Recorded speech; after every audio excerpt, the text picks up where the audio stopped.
Hello dear students. मैंने आपसे कल एक क्वेश्चन पूछा था कि मतलब आपकी बुक में दिया गया है कि अम्ल और क्षार को अगर मिलाया जाता है तो वो एक उदासीनीकरण अभिक्रिया होती है। यानी कि जब अम्ल में क्षार को मिलाया जाता है तो वो कैसा हो जाता है, उदासीन हो जाता है। ये अभिक्रिया जो होती है वो उदासीनीकरण अभिक्रिया कहलाती है। क्या यह एक रासायनिक परिवर्तन है कि नहीं? हाँ या ना? है भाई, बिल्कुल है। क्यों? क्योंकि जब आप अम्ल है वो एक अलग प्रकृति का है, क्योंकि वो अम्ल है, खट्टा है। क्षार है वो कड़वा है, वो अलग प्रकृति का है। लेकिन जब आपने अम्ल में क्षार को मिलाया तब क्या हो गया, वो उदासीन हो गया। यानी कि ना तो वो खट्टा रहा और ना ही वो कड़वा रहा। तो कैसा परिवर्तन हो गया, यानी कि वो एक अलग प्रकृति में परिवर्तित हो गया, उसकी प्रकृति अलग हो गई। उदासीन कि अभी वो प्रकृति कैसी हो गई कि उसमें ना तो वो खट्टा है और ना कड़वा है, वो उसका उदासीन हो गया, बिल्कुल जल की तरह। ठीक है। आज हम पढ़ते हैं लोहे में जंग लगना। आइए हम जंग लगने की घटना पर पुनः विचार करते हैं। यह एक ऐसा परिवर्तन है जो लोहे की वस्तुओं को ही प्रभावित करता है, क्योंकि जंग किस में लग रही है, लोहे में, और धीरे धीरे उन्हें नष्ट कर देता है। लोहे का उपयोग सेतु, जहाज, कार, ट्रक आदि का ढांचा बनाने और अन्य कई वस्तुओं को बनाने के लिए किया जाता है। अतः जंग लगने के कारण होने वाली आर्थिक हानि बहुत अधिक होती है। जंग लगने की प्रक्रिया को हम निम्नलिखित समीकरण के द्वारा व्यक्त कर सकते हैं। लोहा जो होता है वो वायु में ऑक्सीजन के साथ क्रिया करके जल का निर्माण करता है और आयरन ऑक्साइड बनाता है। आपने देखा होगा कि जब भी किसी लोहे को आप खुले में छोड़ देते हैं तो वो वायु में उपस्थित ऑक्सीजन के साथ क्रिया करता है और जंग का निर्माण यानी कि आयरन ऑक्साइड का निर्माण कर लेता है। और आप ये भी देखिएगा कि उस पर कुछ ड्रॉपलेट्स भी दिखाई देती हैं, यानी कि वो जंग का निर्माण भी करता है। जंग लगने के लिए ऑक्सीजन और जल अथवा जलवाष्प दोनों की उपस्थिति अनिवार्य है। यानी कि मौसम में नमी होना आवश्यक है।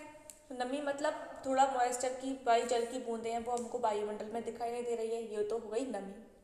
ठीक है, वो हमें इनकी जो ड्रॉपलेट्स हैं वो हमें दिखाई नहीं दे रही हैं, और ऑक्सीजन के साथ जल भी अगर उपस्थित है तब उस स्थिति में लोहे में जंग लगती है।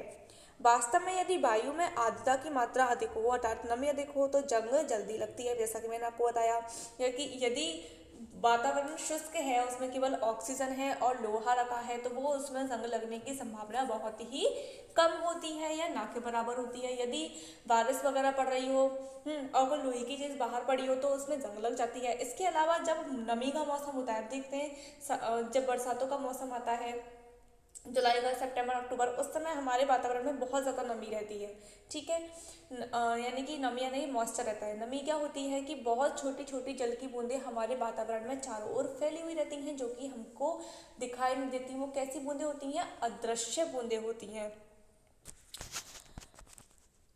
इसलिए मेरी सहेली रीता सदैव लोहे की वस्तु में जल्दी जंग लगने की शिकायत करती है, क्योंकि वह समुद्र तट के निकट रहती है। जहाँ जो कोई भी समुद्र तट के निकट रहता है वहाँ पर मॉइस्चर सबसे ज़्यादा रहता है। जहाँ पर भी समुद्र रहेगा उस एरिया में मॉइस्चर सबसे ज़्यादा रहता है, ये भी आप जानते होंगे। नहीं जानते तो अब जान लीजिए कि समुद्र तट के किनारे जो कितने बसे हुए शहर हैं वहाँ पर नमी सबसे ज़्यादा मात्रा में रहती है। नमी क्या है, जल की छोटी छोटी बूंदें हमारे वातावरण में उपस्थित है, जो कि अदृश्य हैं, हम उन्हें देख नहीं सकते लेकिन वो स्थित है। तो वहाँ पर जितनी भी लोहे की चीज़ें होती हैं उनका खराब होना जल्दी ही स्टार्ट हो जाता है, क्योंकि नमी में क्या होगा, ऑक्सीजन और जल दोनों की उपस्थिति अनिवार्य है जंग लगने के लिए। तो वहाँ पर दोनों ही उन लोहे को अवेलेबल हो जाती हैं, जिसके कारण वो जल्दी ही जंग लगने के कारण खराब हो जाता है। अब बात आती है कि हम लोहे को जंग में लगने से कैसे रोक सकते हैं। पहला, कि लोहे की वस्तुओं को ऑक्सीजन अथवा जल दोनों के संपर्क में आने से बचाकर ही ऐसा किया जा सकता है। आप लोहे को किसी एक चीज़ के संपर्क में आने से रोक लीजिए। अगर लोहा आपका जल में है तो उसे ऑक्सीजन के संपर्क में आने से रोक लीजिए, लेकिन ऐसा पॉसिबल नहीं है, क्योंकि जल में ऑक्सीजन हमेशा घुलनशील रहती है। यदि आप जल में से ऑक्सीजन को बाहर निकाल देते हैं तो लोहे में जंग लगने की संभावना नहीं होगी। और यदि आप वातावरण में रख रहे हैं और वातावरण में जल यानी कि नमी बिल्कुल भी ना हो तो भी हम लोहे को जंग लगने से बचा सकते हैं। इसका एक सरल उपाय उन पर पेंट करना, ग्रीस की एक परत चढ़ाना होता है। ठीक है, आप देखते होंगे कि अगर आपके घर में लोहे वगैरह के कितने गेट वगैरह होते हैं तो उनको हम कलरिंग वगैरह करते हैं, उन पर पेंट करते हैं। ठीक है, एक रेड ऑक्साइड नाम का एक पदार्थ आता है या फिर एक पेंट आता है जिसे हम लोहे पर, ताज़ा लोहे पर रेड ऑक्साइड किया जाता है, जो कि उससे रेड ऑक्साइड मतलब उसे ऑक्सीकरण होने से वो बचाता है। ऑक्सीजन और जल के संपर्क में आने पर उसमें जंग नहीं लगेगी। रेड ऑक्साइड का यूज़ भी किया जाता है। ग्रीस की परत चढ़ाकर भी लोहे को अच्छे से सही रखा जाता है। सभी वस्तुओं पर नियमित रूप से पेंट और ग्रीस की परत चढ़ाते रहना चाहिए, जिससे उनमें जंग लगने को रोका जा सके। एक अन्य उपाय लोहे के ऊपर क्रोमियम अथवा जस्ता जैसे किसी वस्तु की धातु की परत चढ़ा दी जाए। या तो उन लोहे के ऊपर क्रोमियम की परत चढ़ा दी जाए या जस्ते की परत चढ़ा दी जाए। जिंक की परत चढ़ाने को हम क्या कहते हैं? यशत लेपन कहते हैं या फिर गैल्वेनाइजेशन कहते हैं। अपने घरों में पानी की आपूर्ति के लिए उपयोग की जाने वाले लोहे के पाइप जो होते हैं वो यशत लेपन यानी कि गैल्वेनाइजेशन के द्वारा लेपित होते हैं, जिससे कि उनमें जंग नहीं लगती है। क्या आप जानते हैं कि पानी के जहाज लोहे के बने होते हैं और उनका एक भाग हमेशा पानी में डूबा रहता है। पानी के ऊपर के भाग पर भी जल की बूंदें गिरती रहती हैं। यही नहीं, समुद्र के पानी में अनेकों लवण भी पाए जाते हैं जो कि उस लोहे को क्या कर सकते हैं? हानि पहुंचा सकते हैं, खराब कर सकते हैं। लवण युक्त जल जंग लगने के प्रकर की दर को बढ़ा देता है। अतः जहाज़ों पर पेंट करने के बाद भी उन्हें जंग लगने से काफ़ी क्षति होती है। यही नहीं, जहाज़ों के लोहे के कुछ भागों को बदलना हर वर्ष आवश्यक हो जाता है, यानी कि वो बिल्कुल वाटर में रहते हैं। जहाज है वो हमेशा किस में रहता है? पानी में रहता है। और उसके कुछ भाग अगर ऊपर है तो भी उन पर समुद्र की बौछारें वगैरह आकर के गिरती हुई रहती हैं, तो उनके कुछ हर पार्ट्स को, चाहे आप कितना भी कलरिंग कर लो उन पर, आपको हर साल उनके कुछ पार्ट्स को हर साल बदलना पड़ता है। क्या आप विश्व में जंग लगने से होने वाली कुल आर्थिक हानि की कल्पना कर सकते हैं? अगर आप सोचिए, अगर आप हर साल जहाज़ की इन चीज़ों को नहीं बदलते हैं तो वो कितना जंग लग के खराब हो सकता है, कितना वीक हो सकता है, वो कितना पतला हो सकता है और वो टूट भी सकता है। ठीक है। स्टेनलेस स्टील लोहे में कार्बन और क्रोमियम, निकेल तथा मैग्नीज जैसी धातुओं को मिलाकर के बनाया जाता है, जिससे इसमें जंग नहीं लगती है। हमारे घरों में हम जिन बर्तनों का आजकल यूज़ कर रहे हैं वो किसके बर्तन होते हैं? स्टील के बर्तन होते हैं। हम कहते हैं कि उसमें जंग नहीं लगती है, स्टील में जंग नहीं लगती, क्योंकि उसमें बहुत सारे ऐसे पदार्थ होते हैं। कौन कौन से पदार्थ मिले हुए रहते हैं उसमें? कार्बन, क्रोमियम, निकेल और मैग्नीज जैसी धातुओं को मिलाकर के स्टेनलेस स्टील का निर्माण किया जाता है। और इन सबको किसमें मिलाया जाता है? लोहे में मिलाया जाता है, जिसके कारण उसमें जंग नहीं लगती है। अब मुझे पता चल गया है कि आपको जंग लगने के विषय में, लोहे में जंग लगना, इसके बारे में आपको अच्छे से समझ में आ गया होगा कि लोहे में जंग किस प्रकार से लगती है, कब लगती है भाई? जब वो ऑक्सीजन और जल दोनों के संपर्क में आता है तब उसमें जंग लग जाती है। इसमें जो लोहा होता है वो वायु में उपस्थित ऑक्सीजन के साथ क्रिया करके जल की उपस्थिति में किसका निर्माण करता है? जंग का निर्माण करता है।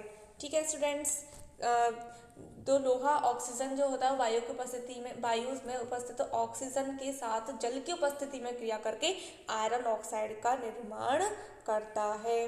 चलिए, मुझे बताइए कि आपको समझ में आ गया होगा। फिर हमने पढ़ा कि इसको किस तरीके से रोका जा सकता है। लोहे की वस्तुओं पर पेंट करके आप उसे अच्छे तरीके से संभाल के रख सकते हैं। इसके अलावा ग्रीस लगा करके आप उसे अच्छे से चढ़ा सकते हैं। जिंक या फिर क्रोमियम की परत चढ़ा कर भी अच्छे से रख सकते हैं। हमने ये पढ़ लिया कि भाई जहाज़ की जितने भी पार्ट्स होते हैं उन्हें हमेशा किस तरीके से उन्हें बदला जाता है, उनको बदलना कितना आवश्यक होता है। यदि हम ना बदलें तो जंग के कारण खराब हो सकते हैं, चाहे आप उन्हें कितना भी पेंट से सुरक्षित रखने की कृपया सुरक्षित रखने की क्यों ना कोशिश करें। अब हम पढ़ते हैं क्रिस्टलीकरण के बारे में।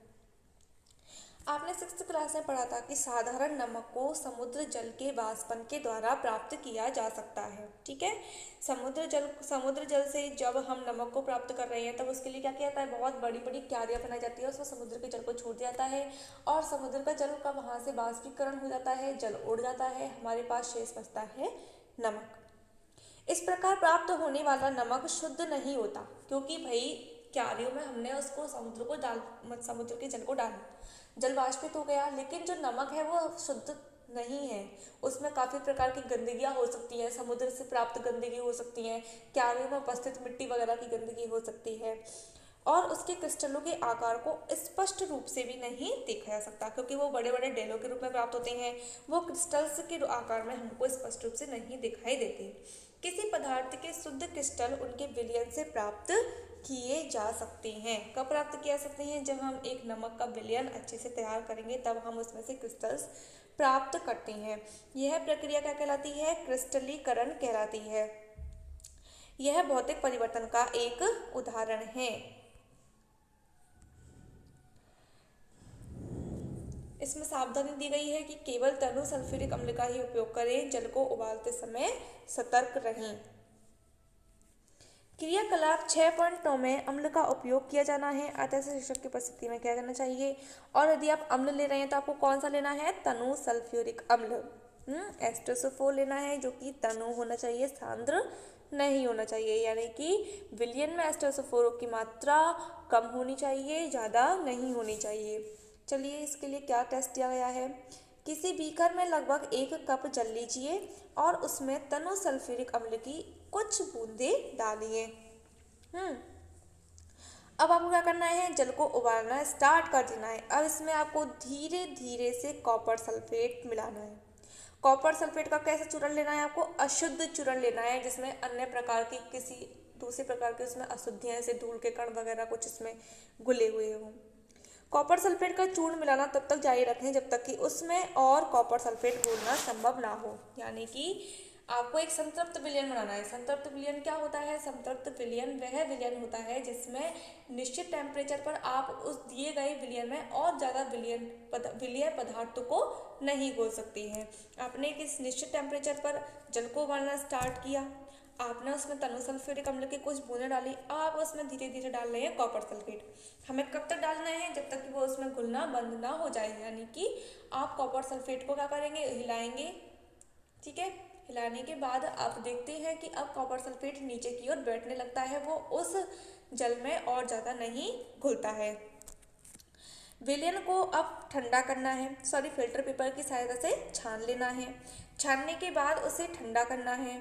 जब विलयन ठंडा हो रहा हो तो उसे हिला डुलाकर या अन्य किसी प्रकार ना छेड़ें। यानी कि आप जब उसे ठंडा होने के लिए रखते हैं तब आप एक इनक्यूबेटर में उसे रख सकते हैं या किसी एक ऐसे स्थान पर रख सकते हैं जहां पर उसे हिलाया ना जा सके, डुलाया ना जा सके। 24 घंटे के लिए आपको उस छने हुए पदार्थ को एक ऐसे स्थान पर रखना है जहां पर उसे कोई ना छुए। कुछ समय बाद विलयन को देखिए, क्या आपको कॉपर सल्फेट के क्रिस्टल दिखाई देते हैं? बिल्कुल दिखाई देते हैं भाई। 5 से 6 घंटे के बाद उसमें कॉपर सल्फेट के विलयन हमको क्रिस्टल्स हमको उसमें दिखाई देते हैं। यदि नहीं तो कुछ और समय तक प्रतीक्षा कीजिए। आपने भौतिक और रासायनिक परिवर्तनों के बारे में पढ़ा। अपने आसपास दिखाई देने वाले परिवर्तनों की भौतिक और रासायनिक परिवर्तनों के रूप में पहचान का प्रयास कीजिए। तो आप पहचान कर सकते हैं। चलिए मैं आपको कुछ क्वेश्चंस देती हूँ जिन्हें आप मुझे व्हाट्सएप नंबर पर भेज दिया करने का। रोटी का सिकना, पहला है रोटी का सिकना, दूसरा है रोटी का बेलना, और तीसरा है दूध से दही जमना, चौथा है आपका लोहे में जंग लगना, और पांचवा है आपका चीनी, जल में चीनी का घुलना। ठीक है, इन सब पांचों में आपको भौतिक और रासायनिक परिवर्तनों को अलग अलग करना है। आज आपका चैप्टर कंप्लीट हो गया है। इसके क्वेश्चन आंसर्स मैं आपको सेंड कर दूंगी जिन्हें आप अपनी कॉपी में कर लीजिएगा और बताइएगा कि आपको कैसा लगा चैप्टर पढ़ने में। वैसे ये चैप्टर बहुत ज़्यादा इंटरेस्टिंग चैप्टर था आपके लिए। चलिए आप इसे पढ़ते रहिए, खुश रहिए, हैप्पी रहिए और स्वस्थ रहिए। Thank you very much.